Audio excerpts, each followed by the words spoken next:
pull up a stool. It's late. The neon signs are buzzing outside the window. And I'm just sitting here looking at the bottom of this glass, thinking about how we completely misunderstand history. Oh, yeah. Yeah, I mean, we tend to think of the greatest systemic collapses as these, epic, unapproachable events, battles of kings, empires falling, grand destinies, all that stuff. But strip away the armor, and the bloodiest era in Chinese history, the Three Kingdoms, well, it looks exactly like a modern corporate bankruptcy. Oh, I'll just keep wiping down this counter. Mhm. But no, it's a fair point. I mean, when you remove the romanticism from the fall of the Han Dynasty, what you are actually left with is a masterclass in structural failure. Exactly. It's a story about boardrooms, middle management, and hostile takeovers in an environment where, frankly, the regulatory framework has completely evaporated. So, welcome to this deep dive. Tonight, our mission is to take this insanely complex, historically dense bloodbath and translate it into a thoroughly relatable modern corporate meltdown. I want you, the listener, to picture a company called the Han Group. This is a massive 400-year-old legacy corporation. They have had an absolute monopoly on the market for 4 centuries. But as our story begins, they have entered the final terminal stage of a death spiral. The overarching theme here is really how centralized systems devolve into meritocratic chaos. We are looking at the ultimate workplace survival guide for when a legacy system completely collapses. Yeah. It's about what happens to the people inside the building when the employee handbook is literally burning in a trash can. So let's look at the C-suite of the Han Group right before the crash. Give me the historical baseline here. Who is actually running this 400-year-old monopoly? So historically, the Han Dynasty at this point was nominally ruled by a child emperor. Right, a kid. Yeah, a kid. But the actual levers of state power were locked in a vicious tug of war between two main factions. On one side, you had the established aristocratic families. The old money. Exactly, the traditional nobility who held all the official bureaucratic titles. And on the other side, you had the court eunuchs, who were essentially the emperor's personal attendants. Okay. And because the eunuchs controlled physical access to the emperor, they just bypassed the official channels entirely and hoarded immense administrative power. Okay, let me translate that into corporate structure for a second. The CEO is a literal child functioning purely as a mascot on the company letterhead. Pretty much. The aristocrats are the bloated legacy board of directors full of guys who just, inherited their seats. And the eunuchs, they are the executive assistants and HR administrators who have formed a cartel. That is a scarily accurate way to look at it. Right. They control the CEO's calendar, so they actually run the company. It is a completely toxic, paralyzed headquarters. And while those two factions were busy fighting over the corner offices, they completely neglected the company's actual revenue stream. Which was the agricultural economy. Right. The aristocratic landlords were systematically evading taxes, which shifted the entire finance burden onto the peasant farmers. Add in a series of severe famines and plagues, and the foundation of the empire literally began to starve. So the lowest level employees, the foundation of the entire enterprise, are starving. They aren't asking for, better stock options or a dental plan. Yeah, they just want a bowl of rice. They want a bowl of rice. And when corporate ignores them, this guy named Zhang Zhao steps up. He organizes the Yellow Turban Rebellion. Historically, it was a massive, religiously motivated peasant uprising. Yes, a very large scale. But in our corporate terms, it's a nationwide, grassroots employee walkout. I mean, they are picketing at the front doors with pitchforks. Which brings us to the fatal, unrecoverable error made by the central government. The Han court was utterly terrified of this massive rebellion. But because the C-suite had spent decades defunding the central military to enrich themselves, they didn't have the resources to put it down. Oh, wow. So they issued a directive to the regional governors across the empire, granting them the authority to raise, fund, and command their own local armies to crush the rebels. Wait, hold on. You're telling me that corporate headquarters looked at a massive strike, realized they had no internal security budget, and just sent a memo to middle management saying, hey, go ahead and buy your own guns and hire your own private militias to handle this. Good luck. Yes, that's exactly what they did. How does the math on that work? Did they think those managers would just give the guns back when they were done? They were prioritizing short-term survival over long-term structural integrity. But, you've identified the exact mechanism of their downfall. The ultimate workplace lesson here is about the danger of decentralization in a crisis. Yeah, no kidding. Once you let regional branch managers control their own military budgets and their own enforcement, They will never report to corporate HQ again. The local governors crushed the yellow turbans, sure, but then they realized they were the ones holding the swords, while the capital was just a hollow shell. The illusion of central authority was totally dead. So the old structure is just gone. The regional managers are sitting out in the provinces with their private security teams, totally ignoring emails from headquarters, which I guess opens the door for the corporate raiders. It absolutely does. And that brings us to a guy named Dong Zhu. Who is this guy? Dong Zhu was a hardened, wealthy frontier general from the Northwest. He controlled a massive, battle-tested army called the Ziliang Cavalry. Okay. While the regional managers were consolidating their local power, the factions inside the capital, the eunuchs and the aristocrats, finally pushed their feud into a bloody palace coup. They just snap. Yeah, they essentially slaughtered each other, creating a massive power vacuum at the very center of the empire. Dongzhu simply marched his frontier army right through the undefended gates of the capital. I want to frame this for the listener because Dong Zhu is not a consultant hired by McKinsey to gently restructure the failing Han group. Not at all. I want you to picture a quiet, tense afternoon in a high-end corporate coffee shop.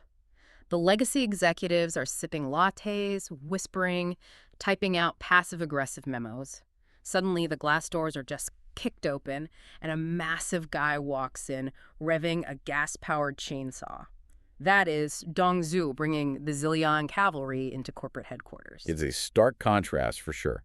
Dongzhu bypassed every unspoken political rule. I mean, he marched into the palace, deposed the reigning child emperor, replaced him with a different child emperor whom he could control, and essentially took the entire government hostage. Unbelievable. And later, when a coalition formed against him, he literally burned the ancient capital of Luoyang to the ground and forced the entire population, including the emperor and the court, to march west to a ruined city called Shenyang. Let me stop you right there because I really need to understand the logistics of this paralysis. Yeah. The Han Group had been around for 400 years. There were hundreds of senior officials, generals, and aristocrats in that city. You're telling me a regional manager walked into HQ, fired the CEO, sat in the chairman's seat smoking a cigar, and forced the entire company to physically relocate to a desert office, and nobody stopped him. They didn't stop him because bureaucratic operating systems crash when confronted with sheer, unvarnished violence. The existing executives were politicians. They were conditioned to fight via memos, subtle maneuvering, social leverage. Right, office politics. Exactly. Dong Zhuo operated on decapitation. When a man simply threatens to cut your head off if you disagree with him, the traditional corporate playbook becomes totally useless. Everyone in that court was cursing him in their heads, but they were too terrified to move a muscle. In a newly lawless market, brute force briefly wins. It dominates the room. It is the ultimate toxic boss scenario. The entire boardroom is just playing dead, hoping the guy with the chainsaw doesn't make eye contact with them. But you mentioned earlier that centralized systems devolve into meritocratic chaos. This kind of suffocating oppression has to force a reaction from the people who actually want to survive, right? It absolutely does. Yeah. Brute force creates a vacuum of legitimate leadership. And that vacuum forces the ambitious, capable survivors to get incredibly creative, which leads directly to our next protagonist stepping up from the middle management ranks, a man named Cao Cao. Cao Cao. Okay, so this guy refuses to just keep his head down. While the senior vice presidents are cowering under their mahogany desks, Cao Cao, a relatively low-ranking officer, decides he is going to personally assassinate Dong Zhuo. Yeah, he managed to borrow a legendary, priceless weapon known as the Seven-Star Sword. He used his access to get into Dongzhu's private quarters while the tyrant was resting. It was an incredibly high-risk maneuver. He takes this designer antique weapon, sneaks up behind the boss, and fails. He completely botches it. He does. Dongzhu catches his reflection in a mirror, turns around, and catches Cao Cao red-handed mid-draw. Now, I want to ask you, the listener, have you ever wanted to completely eliminate your toxic boss, gotten caught in the act, and had to immediately pivot to pretending you were just there to deliver a gift? It requires a terrifying level of psychological composure. I mean, when Dongzhu demanded to know what he was doing, Cao Cao immediately dropped to his knees, presented the blade with both hands, and claimed he had found a rare treasure and was there solely to present it to Dongzhu as a token of his absolute loyalty. It's just incredible. And Dongzhu hesitated just long enough for Cao Cao to excuse himself, sprint out of the compound, steal a horse, and flee the city. So he botches the hit, lies to his boss, and runs away. But earlier, you described this failed assassination as the ultimate viral PR stunt of the ancient world. I'm going to push back on that. Okay, why? Because if I try to orchestrate a hostile takeover in my company, fail miserably, and run out of the building, I don't become an internet celebrity. I get sued or I get fired. What made Cao Cao immune to failure here? How does a botched job make him a star? You have to look at the market conditions. The Han Group's legal framework was gone. Dong Zhuo was universally hated, but he was feared even more. Because the system was so oppressive, any physical action taken against the tyrant, even a failed one, was proof of immense courage. Ah, I see. The senior aristocrats hadn't even tried. Cao Cao's failure proved he wasn't a coward. When the story spread via couriers and old administrative networks, it created a powerful narrative. He went from being an obscure mid-level manager to the only guy with the guts to swing at the king. Right, so he cornered the market on bravery when the supply was at absolute zero. Precisely. He fled back to his home region and capitalized on that newfound viral fame. He issued a forged imperial decree, essentially blasting out a mass recruitment letter to all the regional warlords, claiming the emperor had secretly authorized him to raise an army and destroy Dong Zhuo. And it actually worked. It did. Because of his new reputation as the man who dared to draw a sword on the tyrant, the regional managers actually answered his email. Which brings us to the most bloated, useless corporate offsite retreat in human history.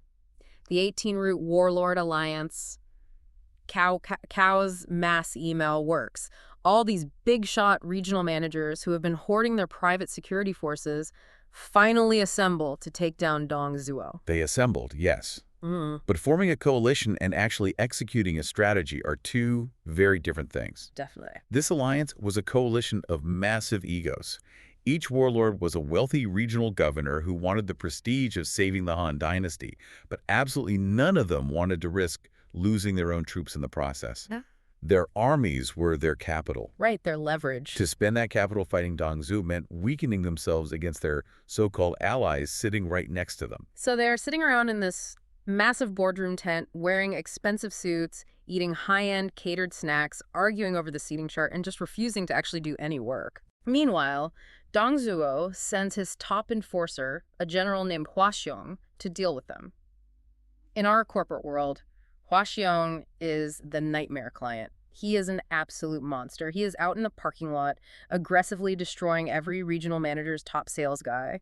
The Fortune 500 executives in the tent are sweating through their silk shirts. The traditional hierarchy was failing right in front of them. These warlords had the highest titles in the land. They had massive payrolls. But against actual immediate physical adversity, their legacy titles offered zero protection. Their generals kept getting killed by Hua Xiong, and panic really set in. Right in the middle of this panic, a guy speaks up from the back of the room. Let me introduce the listener to Liu Bei. Liu Bei is essentially a micro-entrepreneur. He claims to be a distant, impoverished relative of the royal family, but he literally started out selling handmade straw sandals on the street. A true startup founder. Yeah, he's running a tiny bootstrapped startup.